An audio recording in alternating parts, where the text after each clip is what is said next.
Story outline: Vanessa and Ethan Blake, a wealthy couple unable to conceive, decide to build their family through surrogacy.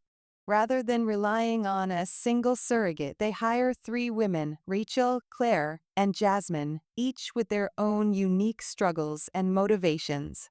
Rachel, a music teacher, seeks emotional closure after a miscarriage. Claire, a young nursing student, needs financial support to finish school. Jasmine, a single mother, wants to provide a better future for her son. Over the course of the pregnancies, emotional bonds form. Vanessa, once guarded, opens her heart to the women carrying her future children. Ethan struggles with fears of attachment and public scrutiny, but comes to respect the emotional depth of the journey. In time, 4 children are born: Ava Rachel's, Noah Claire's, and twins Leo and Mason Jasmine's. Though the surrogates are not legally tied to the children, the Blakes allow them to remain part of their lives, visiting occasionally, writing letters, and watching the children grow. As the kids mature, they begin to ask questions about their origins. Vanessa and Ethan respond with honesty, guided by love and therapy. Each child forms a unique bond with their birth surrogate, learning to appreciate the strength and sacrifice that brought them into the world. In the end, the Blake family isn't just one of wealth and privilege. It's built on humanity, courage, and compassion. Their unconventional journey becomes a powerful story of love shared across boundaries, and a family born not just of biology, but of choice and grace. The glass walls of the Blake mansion glistened in the morning sun, framing a life most people only dreamed of. Inside, Vanessa Blake was seated in her sunlit garden, sipping a cup of herbal tea. She was surrounded by luxury, but her eyes were fixed on the photo album in her lap. Photos of her and Ethan in happier times, on vacations, at award ceremonies. All missing one thing: a child. Ethan entered, dressed sharply, carrying his tablet. Vanessa, the clinic sent the profiles. 3 candidates. All medically cleared. She looked up slowly. 3? Her voice quivered. We're going through with all 3 at once. Ethan sat beside her, his face gentle. We've tried everything. IVF. Adoption rejections. If we want a family of our own, this is our best chance. I've already spoken with Dr. Sanders. It's legal, safe, and expensive, Vanessa interrupted with a sad smile. But money has never been our problem, has it? 2 weeks later, Regan Hope Fertility Clinic. Dr. Mia Sanders welcomed them in her signature pearl necklace and navy blazer. You're both ready? Vanessa nodded, tightly clutching her husband's hand. Dr. Sanders began, We've chosen 3 remarkable women, all motivated for different reasons. But each has passed psychological and physical evaluations. You'll meet them today. Rachel Moore, the caregiver. Rachel was the first to arrive. She wore a simple cardigan and jeans, with a nervous smile that lit up the room. I'm a registered nurse, she said. I've seen the heartbreak of couples struggling to conceive. I guess I just want to help someone feel what my sister felt when she had her baby. I'm not in this for the money, though it will help with my school loans. Vanessa felt an instant connection with Rachel. There was something pure about her. Jasmine Patel, the fighter. Next came Jasmine, confident, direct, and stylish. I'm an artist. I have a 5-year-old son. His father left when he was a baby. I've raised him on my own. This money will help me open my own studio. But also, I've had 2 healthy pregnancies. I know my body can do this. Ethan respected her strength. You're clearly very self-assured. I have to be, she said. Life doesn't wait for anyone. Claire Donovan, the quiet dreamer. Claire came last. She wore a waitress uniform, shy and soft-spoken. I'm doing this because I want to go back to school. I've always wanted to be a teacher. I know it sounds cliché, but I just want to give something good to the world." Vanessa's heart softened. "You will," she said. "You already are." Later that night, back home, Vanessa sat on the edge of her bed. What if they change their minds halfway through? What if they hate us? Ethan put an arm around her. "Then we handle it. One step at a time." She nodded. "3 women. 3 chances at a family," he whispered, "and 1 dream." Los Angeles, Reagan Hope Clinic. 3 weeks later, all the women were successfully implanted with embryos. Dr. Mia Sanders reviewed their charts. Rachel and Claire both tested positive.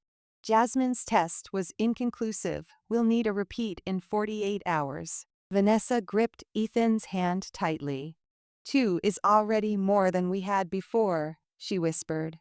But Ethan looked at the screen. His gaze lingered on Jasmine's file. "Let's wait before we count her out." Rachel, Texas-born nurturer. Rachel's life hadn't changed much, except the nausea and the cravings.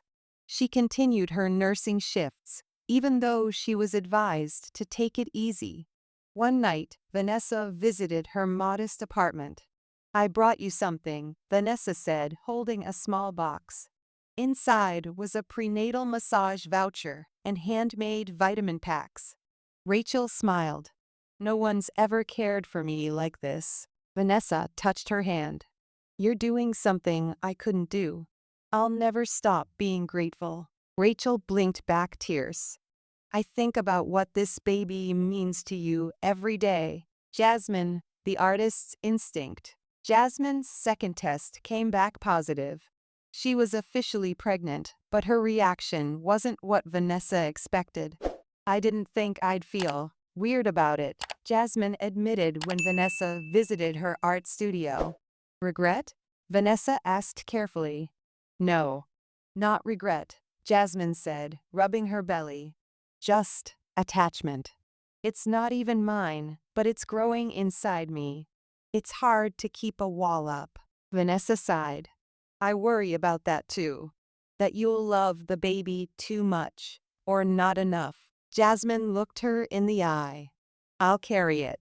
But when I hand it over, don't expect me to be the same." Claire, the quiet one with secrets. Claire's pregnancy was smooth, but something about her behavior began to concern Ethan. She didn't answer calls promptly, canceled meetings with Vanessa, and seemed emotionally distant. One afternoon, Ethan drove to the diner where she worked. He found her crying in the break room. "What's wrong?" he asked. Claire wiped her tears quickly. "Nothing. Just hormones." "Claire." Ethan lowered his voice. "Is everything okay at home?" She hesitated. "There's no home. My roommate kicked me out. I've been couch surfing." Ethan frowned. "Why didn't you say something?" "I didn't want to seem like I was using you for help." Ethan gave her a card. "We'll cover an apartment. You need stability for your health and the baby." Claire stared at the card. "Thank you. I wasn't going to ask, but I was running out of places to go." Vanessa's doubts. That night, Vanessa sat in her bathtub, staring at the ceiling. The surrogates were struggling. And so was she. "Do you think we're doing the right thing?" she asked Ethan through the open bathroom door. "We're doing what we have to. There's no easy way to build a family like this. But what if one of them decides to keep the baby?" Ethan paused. "Legally, they can't. But emotionally? What if we've underestimated how powerful that bond is?" Ethan didn't answer, and that silence spoke volumes. 3 pregnancies, 1 secret. 2 months into the journey, a truth was revealed. Dr. Sanders called Ethan and Vanessa in urgently. "We did an early scan. Jasmine is carrying twins." Vanessa's breath caught. "Twins?" "Yes. You now have 4 babies on the way, if all continue developing normally." Vanessa burst into tears, a mix of joy and terror. We only planned for one, maybe two. Ethan looked pale. What does this mean? Dr. Sanders said carefully, it means you may need to make difficult choices soon. Emotionally, financially, even ethically. I suggest we begin counseling sessions for everyone involved. Recap. All three surrogate mothers, Rachel, Jasmine, and Claire, are confirmed pregnant. Jasmine is carrying twins, bringing the total to 4 babies. As the pregnancies progress, emotional bonds begin to grow, and the complexity of the arrangement deepens. 4 months later, spring in Los Angeles, Vanessa hosted a private baby shower brunch at a high-end rooftop restaurant for the surrogates. No press. No guests. Just the 6 of them. Ethan, Vanessa, Rachel, Jasmine, Claire, and Dr. Sanders. Each woman was showing. Each was living a separate life, yet their lives were deeply intertwined. I got you all matching custom robes, Vanessa said nervously, handing out monogrammed silk packages. And these. She pulled out 3 necklaces, each with a tiny charm in the shape of a heartbeat. Rachel's eyes welled up. It's beautiful. Jasmine turned it over in her hand. Feels too permanent, she said quietly. Claire accepted hers with a small, unreadable smile. Rachel's letter. That night, Rachel sat on her small balcony, writing in her journal. Dear baby, I know you're not mine, but I feel you. You kick when I play music. You get quiet when I'm tired. I wonder if you know I'm not your real mom. I wonder if you'll feel a piece of me in you someday. Vanessa will be a great mother. She loves you already. I just hope I'll be able to let go when the time comes. Love. Rachel. Jasmine's doubts grow. Jasmine's studio had become her escape. She painted constantly, colors, silhouettes, abstract versions of mothers holding infants. It was emotional release. One night, her son, Kian, sat beside her, watching. Is that a baby? He asked. She nodded. Is it the one in your belly? She didn't answer. Will I get a brother? Jasmine looked him in the eyes. No, baby. This one isn't for us. Kian frowned. Then why is it in your tummy? Jasmine stood and walked away, wiping her eyes.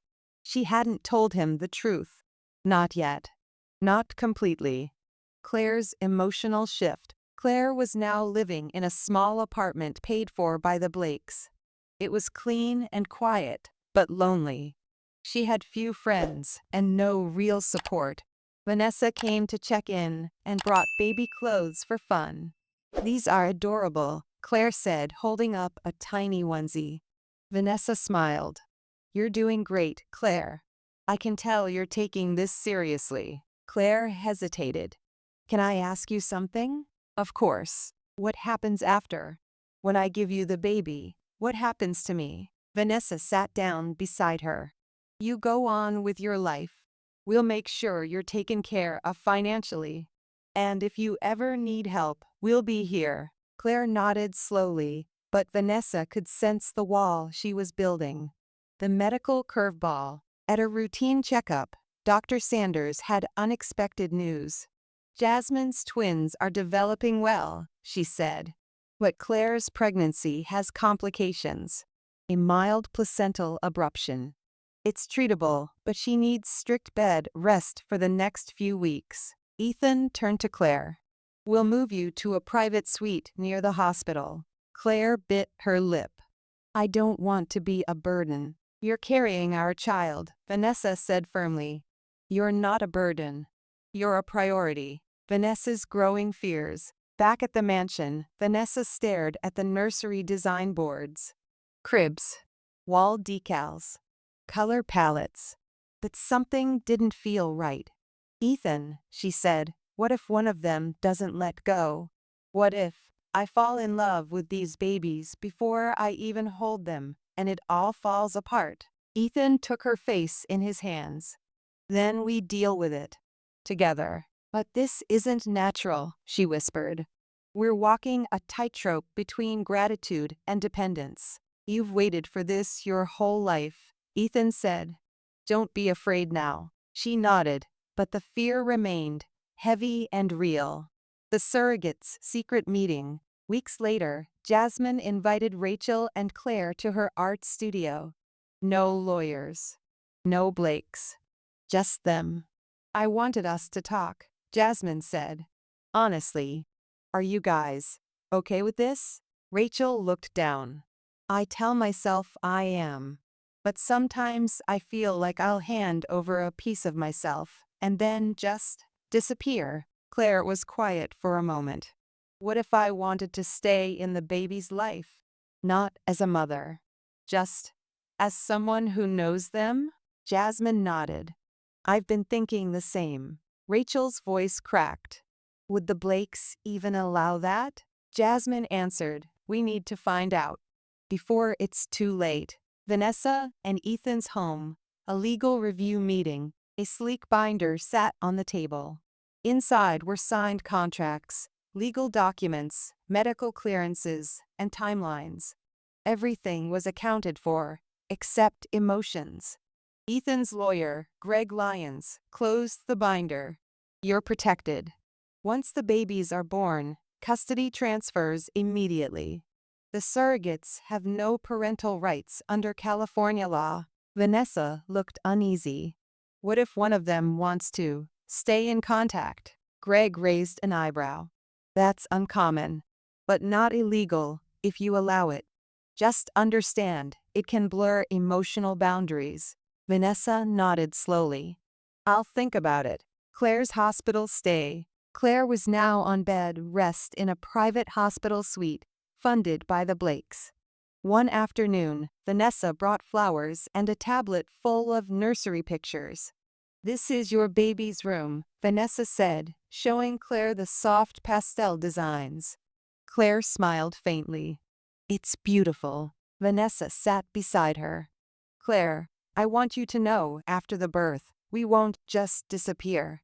If you ever want updates or photos, I can arrange that. Claire looked surprised. Really? Vanessa nodded. But only if it's what you want to. Claire hesitated. Would I be able to see the baby sometime? Just once or twice a year. Vanessa was quiet, thinking. Maybe. I'd want to talk to Ethan about it. But I want to honor what you've done. Claire's eyes filled with silent tears. Thank you. I didn't want to be forgotten. Jasmine confronts the Blakes. Jasmine was never one to tiptoe around anything. She requested a formal meeting with Vanessa and Ethan at their home. I need clarity, she said. I'm carrying 2 of your children. I agreed to this. But I'm not a machine. I need to know if you're open to a continued relationship, even a distant one. Ethan frowned. We were under the impression this would be a clean break. Vanessa looked conflicted. Jasmine, I won't lie. I never expected to be asked that. But now that it's real, I'm not against it. Jasmine nodded. I'm not asking to be Aunt Jasmine. I just don't want to pretend none of this happened after they're born. Ethan crossed his arms. And if we say no? Jasmine stood tall. Then I'll still hand them over. But it will change how I heal from this. And it may change how you see yourselves in the future too. Rachel's decision. Rachel, ever the peacemaker, decided to write Vanessa a letter instead of speaking in person. Dear Vanessa, this journey has changed me. I still plan to give you the baby with all the love and trust I have. But I want to be honest. Part of me hopes you'll tell him about me someday. Even if I'm just a story. Even if he never meets me. I just hope he knows he came from love. Rachel. Vanessa cried when she read it. For the first time, she saw the full weight of what they were asking these women to do. Dr. Sanders' warning. Dr. Mia Sanders called Vanessa in for a private consultation. I've seen hundreds of surrogate journeys, she said gently. The best ones honor not just the legal contract, but the emotional truth. What should we do? Vanessa asked. Be honest. With yourselves. With them. These women are more than wombs. They formed emotional bonds, even if they never call it love. Vanessa looked down. It's terrifying. What if I open the door and it all falls apart? Mia smiled. It's a risk either way.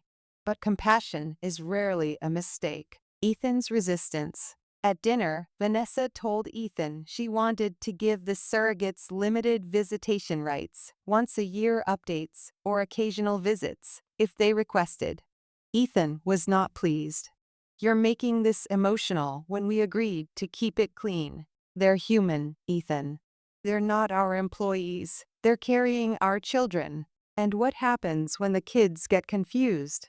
Or when one of them wants more? Vanessa stood up, her voice firm.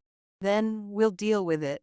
But I won't raise our children on the foundation of severed kindness. There was a long silence between them. Then Ethan said quietly, All right, we'll consider it. One step at a time. Final trimester begins. The pregnancies were now entering their final stage. Claire's health had stabilized. Jasmine's twins were growing fast. Rachel was glowing, despite morning sickness returning. Each woman had started packing their hospital bags. Each one wondered what the handover would feel like. And all three asked themselves a terrifying question they hadn't dared admit before. Can I really walk away? Week 35, early signs. It began earlier than expected. Claire called Dr. Sanders at 3:20 a.m. I think. My water just broke. Within an hour, she was admitted to St. Helena Women's Hospital. Vanessa and Ethan arrived soon after. Dr. Sanders greeted them in scrubs. It's early, but the baby is doing well. Claire will deliver tonight. Vanessa reached for Claire's hand. Are you scared? Claire nodded tearfully. Yes, but also ready. Claire's labor. The birth was long, 16 hours. Claire chose to deliver with a nurse midwife and a doula, keeping things quiet and calm. Vanessa stayed outside the room, clutching Ethan's hand. She didn't want to intrude. When the baby's cry finally rang out, Vanessa wept openly. It's a boy, the nurse said. Claire was exhausted, but when they offered her the chance to hold him, she nodded. She looked into his eyes for just a minute. Then she whispered, You're going to have a beautiful life. She kissed his forehead once, then handed him to Vanessa without another word. Rachel's delivery. Quiet strength. 2 days later, Rachel went into labor. Her contractions were strong, and she refused pain medication, wanting to be fully present. Vanessa was invited in for the delivery this time. She held Rachel's hand as she pushed. You've got this, Vanessa whispered. When the baby girl arrived, Vanessa couldn't stop staring at her. She looked so much like Ethan. Rachel smiled weakly. There she is. You sure you don't want to hold her? Vanessa asked. Rachel shook her head, eyes already misting. No, she belongs to you. She always did. Vanessa kissed Rachel's forehead. You're a part of her, though. Always. Jasmine's twins, an emergency. The twins didn't wait for their due date. Jasmine's water broke at 36 weeks, and she was rushed in for an emergency C-section due to one twin's abnormal heart rate.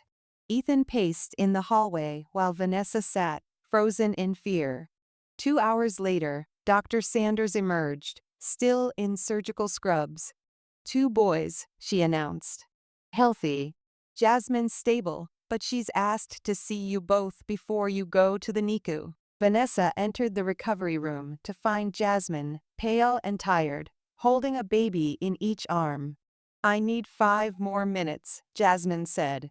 Then you can have them. Vanessa approached slowly.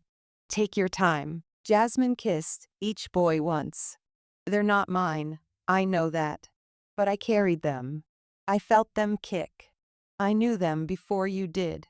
She handed one baby to Vanessa, one to the nurse. I hope they grow up knowing love every single day. Vanessa swallowed hard. They will. After the births, legal transfers, and real moments, all four babies, two boys from Jasmine, one boy from Claire, and one girl from Rachel, were signed over to Ethan and Vanessa per the contracts. Legally, it was a clean process. Emotionally, it was far messier. Rachel left the hospital the same day. Jasmine stayed one more night for observation. Claire stayed too. Each received a private letter from Vanessa before discharge. You've given us life. If ever you want updates, photos, or to visit once a year, we welcome it with open hearts. We'll never forget what you've done. With gratitude, always. Vanessa and Ethan, home with four new lives. The Blake estate had transformed. Four bassinets lined the nursery. Two nannies rotated shifts. A pediatric nurse monitored health. But Vanessa was there every morning, rocking and feeding and singing lullabies herself. Ethan joined when he could, though his expression often showed quiet overwhelm. One night, Vanessa sat in the nursery alone, holding the girl, Rachel's baby. I wonder if you'll look like her when you grow up, she whispered. Or if you'll feel a piece of her in your soul. The baby cooed softly. Vanessa kissed her head. She loved you, even if she let you go. Final goodbyes. Or new beginnings. 3 months later, Vanessa hosted a private gathering at the estate.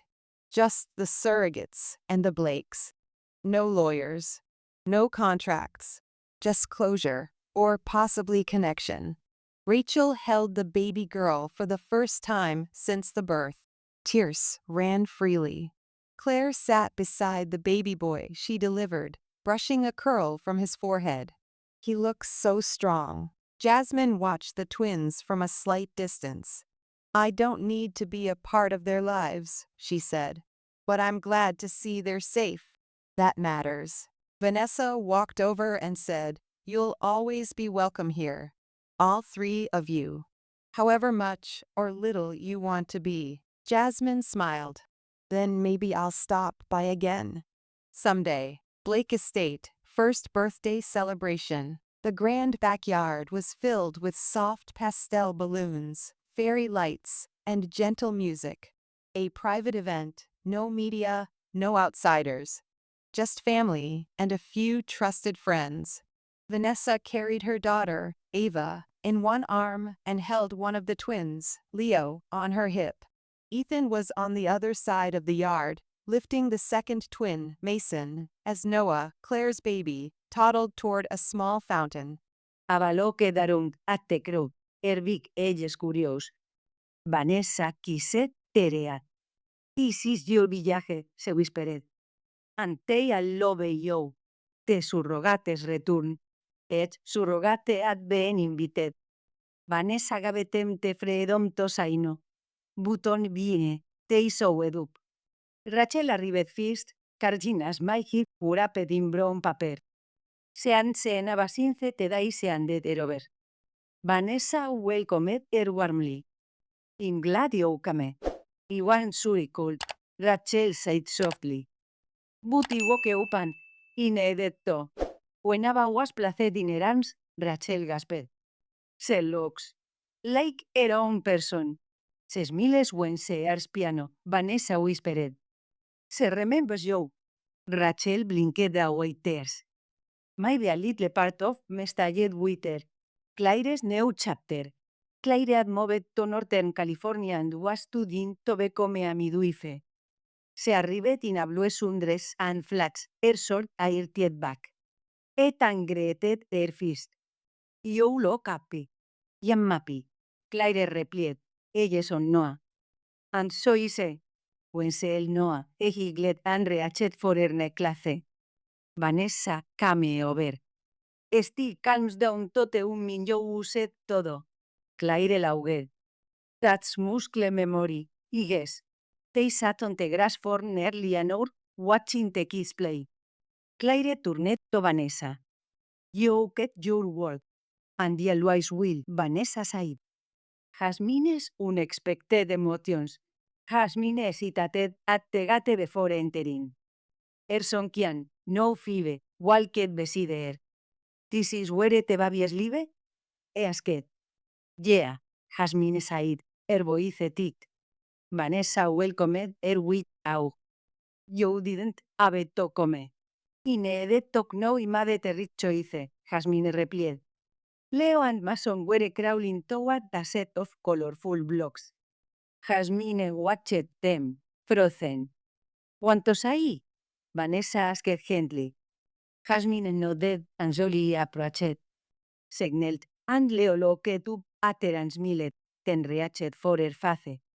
Tears streamed down Jasmine's cheeks.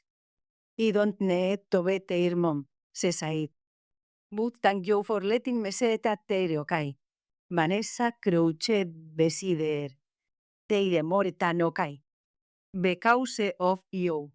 Later that evening, just the blacks. After everyone left and the children were asleep, Vanessa and Ethan sat on the patio with glasses in hand. They're thriving, Ethan sighed, watching the stars. And so are we. Vanessa smiled. I never imagined parenthood like this. But I'm grateful. For waiting. You were right to keep the door open, Ethan admitted. It scared me. But it's better this way. Vanessa leaned on his shoulder. The babies were born out of generosity. How could we raise them with anything less? A final letter from Rachel. Weeks later, Vanessa received an handwritten letter in the mail. Dear Vanessa, thank you for letting me say Ava again. It gave me peace I didn't know I needed. I might not return every year. I don't want to confuse her. But know that the we always think of her on her birthday. And I always wish your family nothing but joy. With love, Rachel. Vanessa placed the letter in a memory box labeled Dion. Inside were keepsakes from all three women, letters, photos, hospital bracelets. One day, she thought the children would know the full truth. Not just the legal story, but the emotional one. The real one. 3 years later, curious little means, the black children were no toddlers, loud, curious, and brimming with energy. Ava, Rachel's daughter, loved painting and had a sensitive art. Noah, Claire's boy, was methodical and loved building towers. Leo and Mason, Jasmine's twins, were bold and adventurous, often leading the mischief. Vanessa read to them daily, keeping a one open home full of art, music, and learning. But recently the children had begun asking questions, simple at first. Did it grow in your tummy, mommy? Ava asked on it, paint brush in hand. Vanessa hesitated, her heart pounding. No, sweetheart. You grew in some own very special tummy. Ava blinked. Oh. Vanessa smiled gently. Her name is Rachel. She'll pedus bring you into the world when we couldn't do it on our own. Ava thought for a moment. Can I meet her? Parenting therapy, preparing for the talk. Vanessa and Ethan attended sessions with a family therapist, Dr. Lena Morales, to learn how to talk about surrogate in a appropriate ways. You should always tell the truth, Dr. Morales said. But truth doesn't have to be complicated. What if they feel abandoned? Vanessa asked. They won't, Dr. Morales replied. If they know they're deeply loved, and that the woman who carried them were loving too, they'll carry pride instead of pain. Ethan nodded. It's just emotional. For us, too. Then let them say that, the doctor said. You're a family made from something rare and powerful, sacrifice, generosity, and trust. That's nothing to hide. A visit from Rachel, telling about the story. Vanessa invited Rachel over for lunch. Ava helped bake cookies, not knowing yet what the guest was. When Rachel arrived, Ava ran to greet her. You smell like strawberries, said giggling. Rachel smiled. That's me shampoo. Vanessa s'acaba down and gently placed a pot of contestable. This is you before you were born, she said, flipping the pages. And this is the woman who carried you in her tummy. Her name is Rachel. Ava stared at Rachel with a head. You carried me. Rachel nodded softly. Yes, I did. And I loved the very minute of it. We did you give me away. Vanessa held her daughter close. She didn't give you away. She gave you to us. Because we couldn't have you on our own. Ava reached out and hugged Rachel tightly. I'm glad you're me to me mommy, she said. Rachel laughed through her tears. And I'm glad I got to carry you. Claire and Noah. A gentle moment. Noah, no for, was more reserved. He asked Vanessa quietly. We don't look like you. Vanessa explained that another woman had a pet growing in her belly, and that we had curly hair like Claire's. Can I say her? They arranged a weekend picnic. Claire broke picture books and sat on a blanket with Noah. He felt your kicks, she whispered, showing him a photo of herself pregnant. And you said to you. Noah stared. Then grinned. Can you again? Claire sang softly, the same tune from years ago. Noah leaned against her arm. Later, he told Vanessa, she sniffed. Can we say it again? Vanessa kissed his forehead. And time you want. Jasmine's voice, a different approach. Jasmine had been more distant over the years, respectful, but emotionally guarded. Leo and Mason were not as curious until they found a framed photo of Jasmine from the hospital on a UA Was this? Leo asked. Vanessa took a breath. That's Jasmine. Says the woman who carried both of you. Like a baby backpack? Mason asked. Vanessa chuckled. Kind of. They asked to meet her. When Jasmine arrived, she brought her son Kian, no wait. The boys played together instantly, unaware of the complex bond between them. Jasmine spoke to them calmly. I carried you both. And you were strong, even back then. Leo smiled. Are you like our other mom? Jasmine shook her head. No, sweetie. I'm more like your store's beginning. Ni time reflections, Vanessa and Ethan talk. After the kids were asleep, Vanessa and Ethan sat in the dim nursery, surrounded by soft breathing and needles. I always feared this day, Ethan said. The day they dusk. But it wasn't sky, Vanessa said. It was human. They're going to grow up knowing where they came from. Not just genetically, but emotionally. Vanessa nodded. And they'll be proud of it. She looked down at the sleeping children, thinking how much life had changed. They're not just our miracle, she whispered. They're theirs too, Rachel's, Claire's, Jasmine's. They all left fingerprints on this family. Ethan held their hand.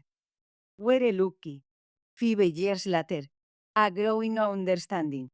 The children were knowledge and full of questions, personality, and independence. The story of their birth was no longer a secret. It had become a part of their bedtime stories, photo albums, and daily conversations. Each child had responded differently. Ava wrote letters to Rachel, decorating them with eggs and flowers. No asked Claire about medical school and midwifery, curious about pregnancy and biology. Leo and Mason told their friends, we were twins born from someone strong like a superhero. The Surrogates were not daily figures, but they weren't strangers either. They visited on birthdays, holidays, and sometimes just for tea. Rachel's role in Ava's life. Rachel had married a kid, King man named Jordan and lived an hour away. Tux and Ava weren't in constant contact, they had developed a gentle bond.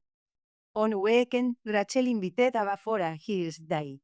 They visited a bookstore, baked cookies, and played the piano together. I can play the same songs you did, Ababe Ahmed. Rachel smiled. You were listening before you were even born. Later, Aba asked, do you wish I stayed with you? Rachel hesitated. I think about it sometimes. But then he said the life you have, and I know it was the right thing. I didn't give you up. I gave you the life I couldn't give. Aba head there.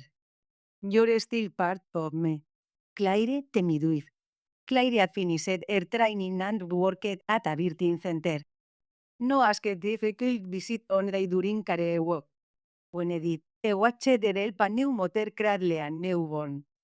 His eyes were wide with fascination. Later asked, did he cry when he was born? Claire smiled. You did. Loud and strong. Were you scared? No, Claire said, placing a hand on his shoulder. He was proud. He knew he was part of something beautiful. Noah grinned. You want to be a doctor someday? Like you. Claire laughed. Then he be your biggest fan. Jasmine's unexpected change. For years, Jasmine kept a respectful distance. But now, as she prepared to leave for school, her feelings shifted. Se reached out to Vanessa. I've always been afraid, Jasmine admitted. That saying the twins too much would confuse them, or confuse me. Vanessa listened quietly. But no, I think. They deserve to know the parts of me that evade them. I don't want to be a ghost. Vanessa nodded. It's not too late. Jasmine began visiting monthly. Leo and Mason adored her stories about her childhood, her cooking, and their silly dance moves. They didn't ask her to be a parent. They just liked having her around. On a day, Leo said, I don't know what to call you. You're not my mom, but you're special. Jasmine knelt and replied, then just call me Jasmine. And remember I'll always be part of who you got. Vanessa's journal entry. It's been almost 10 years since we started this journey. We have a family made from science, soul, and sacrifice. You said to fear what the children would think. No, I said them walking proudly into the world with their stories like medals. There is no shame in how they were born. Only strength. And love. Yo only they pass this love forward to children of their own, or to someone wants it. Because they were made with love more than just us. And that's what makes them whole. Ethan's moment of realización. On evening, Ethan was helping Mason with homework when Mason suddenly asked, why do you love us so much even though you didn't carry us? Ethan looked surprised, then smiled. Because love isn't something your body makes, he said. It's something your heart decides. Mason leaned against him. Then your heart must be really big. Ethan kissed his son's head. It is. Especially for you. Closing scene. A picture of wellness. At the next family gathering, the Blacks, Rachel, Claire, Jasmine, and their families sat around the alone outdoor table. Children ran around. Adults laughed and shared stories. Someone snapped a photo. All the children, Ava, Noah, Leo, Mason, Kian, smiling, arms around each other. 20, the adults who made their lives possible, Vanessa, Ethan, and the three women who carried life and let it go. It wasn't traditional. It wasn't always easy. But it was real. And it was theirs. Then,